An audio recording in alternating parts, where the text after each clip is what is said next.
Kealungo est journaliste de la République démocratique du Congo en formation en Chine depuis le mois d'avril dernier. C'est pour la deuxième fois qu'il visite la Chine dans le cadre de son métier de chevalier de plume. Il nous parle d'abord de ses deux expériences en Chine. Effectivement, je visite la Chine pour la deuxième fois. La première fois en 2019, ce n'était pas ici à Pékin. La première fois, j'étais à Shanshan, Shanghai, Hangzhou. C'était pour une formation de 3 semaines. Et la deuxième fois, je suis à Pékin. Je suis allé dans les provinces de Shandong, Hubei et puis Yunnan pour pratiquement 4 mois. Vous sentez qu'il y a différence. La première fois pour 3 semaines, j'avais une autre vie pour les villes que j'avais visitées. Et cette fois-ci, comme je suis resté le plus longtemps possible, j'ai découvert une nouvelle image, une meilleure face de la Chine, qui est un pays bien sécurisé avec beaucoup de merveilles. Lors de sa première visite en Chine en 2019, Kealungo a séjourné dans le sud du pays, alors que cette fois-ci, il a pris ses quartiers à Beijing et en a profité pour découvrir bon nombre de sites touristiques intéressants à travers le pays. Il est impatient de les recommander à ses amis qui envisagent de venir en Chine. Celui qui veut visiter la Chine, je vais lui recommander de visiter la grotte de Qinghang à Hengqi. Donc, c'est un des plus meilleurs endroits qu'on a visité. C'est vraiment, je peux dire que c'est un village dans la terre, sous la terre, parce qu'il fallait faire les pas, entrer et puis visiter les lieux. En tout cas, c'est très touristique. Il y a aussi les complexes maritimes de Gentai à Shandong. Là, on avait beaucoup aimé et c'est merveilleux. Vous faites à peu près 30 mètres dans la mer et vous découvrez un complexe maritime où les gens habitent et ils font du tourisme. C'est vraiment la Chine. Kealungo partage également ses profondes impressions lors de son séjour en Chine. Oui, la nourriture, oui, le peuple est suffisamment alimenté. Donc, je peux dire la Chine a atteint ce qu'on parle de l'autosuffisance alimentaire. Le peuple peut se nourrir calmement matin, midi et soir, ce qui est une bonne chose. Il y a la sécurité. On peut circuler jusqu'à 1h du matin jusqu'au petit matin sans être inquiété.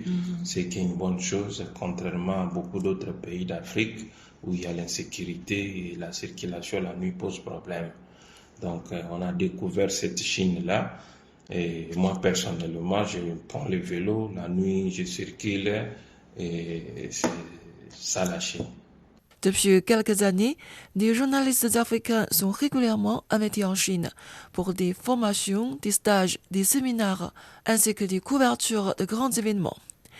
Kealungo apprécie ces mécanismes de coopération et présente en même temps quelques projets de coopération en cours de réalisation dans son pays.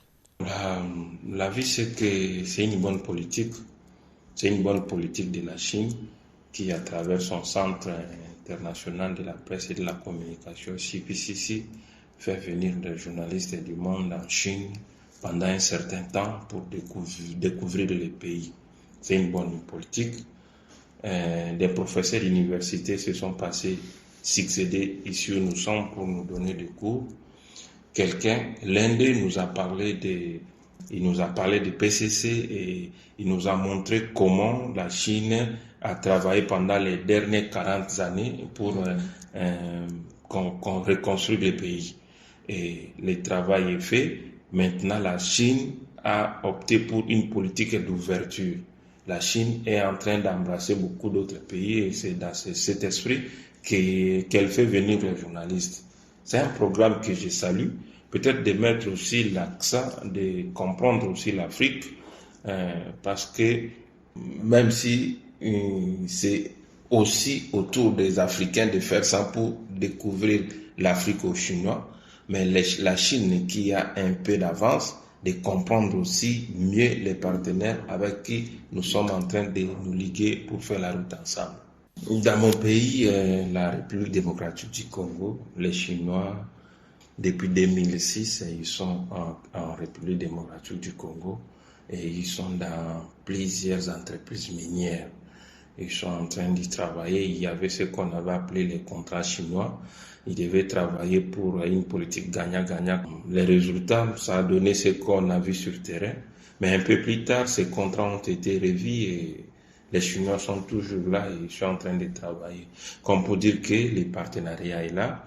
Et puis la politique, on le voit, ils sont dans les entreprises minières, ils travaillent. Donc, il y a la politique, il y a aussi les partenariats gagnant-gagnant Chine et la République démocratique du Congo. À la fin de cette interview, Guy Lungo décrit la Chine en une phrase. Pour décrire la Chine, il faut utiliser 1000 mots parce que la Chine en a tout.